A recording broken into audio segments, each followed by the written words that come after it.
ध्यान अत्यधिक असाधारण और अद्भुत चीजों में से एक है। और अगर आपको पता नहीं है कि यह क्या है, तो आप जगमगाते रंगों, झिलमिलाते प्रकाश और छाया के जगत में जीने वाले एक अंधे व्यक्ति के समान हैं। ध्यान का पौधा जिस मिट्टी में लगता है वह है हमारा प्रतिदिन का जीवन और इसकी पीड़ा, इसका संघर्ष और खुशी के गिने चुने क्षण। एक ध्यानी मन को अपने ध्यान की शुरुआत यहीं से करनी चाहिए और इसमें व्यवस्था लाकर फिर एक अनंत यात्रा पर निकल पड़ना चाहिए। लेकिन अगर आप केवल व्यवस्था लाने में लगे रहे तो यह व्यवस्था ही अपने चारों ओर एक चारदीवारी खड़ी कर लेगी जिसमें आपका मन कैद होकर रह जाएगा। इसलिए यात्रा का आरंभ आपको किसी न किसी तरह दूसरे छोर से, दूसरे किनारे से करना होगा, न कि सदा इसी किनारे पर खड़े रहकर इस उधेड़बुन में रहें कि नदी कैसे पार करें। तैरना न जानते हुए भी आपको पानी में कूद पड़ना चाहिए।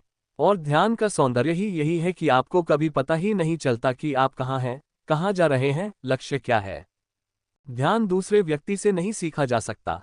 आप इसके बारे में कुछ नहीं जानते, यहीं से करनी होगी शुरुआत और तब यात्रा करनी होगी निर्दोषता से निर्दोषता की ओर।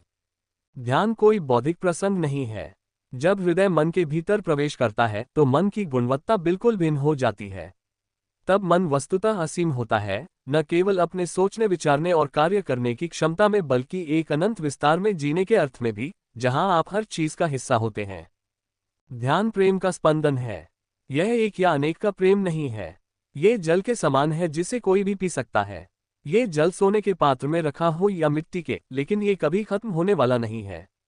और एक विचित्र घटना घटती है जिसे किसी मादक द्रव्य या आत्मसम्मोहन द्वारा पैदा नहीं किया जा सकता।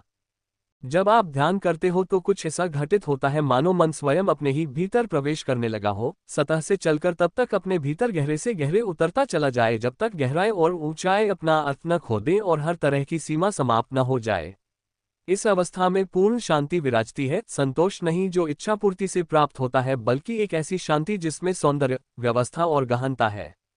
और ध्यान कोमल और नाजुक इतना है कि इसे आप एक फूल की तरह मसलकर नष्ट कर दें, परंतु यह अपनी असुरक्षा और सुकुमारता के कारण ही अनश्वर और अविनाशी है।